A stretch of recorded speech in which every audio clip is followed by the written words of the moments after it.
Hi, Lou Manfredini, Aces Home Expert, and in this video we're going to talk about a Hex Key Set and why it's important to buy one of these tools and how it'll make your life so much easier.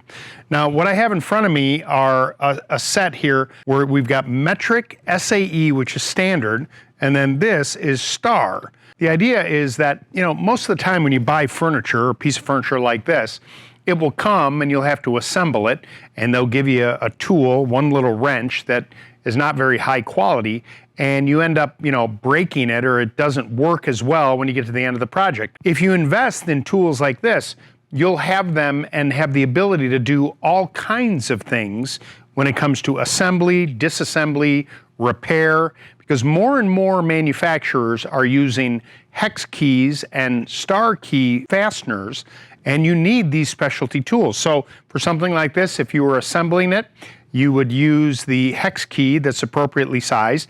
And the thing is, most imported furniture has metric, and most US made stuff has the standard, so you're going to want both kinds. And then the star, well, that's yet another fastener that's used sometimes, and you'll need that as well. By having the right tools available to you, you'll be able to get those projects done quickly and with less frustration. If you've got a project coming up that needs a socket wrench, that video is coming up next.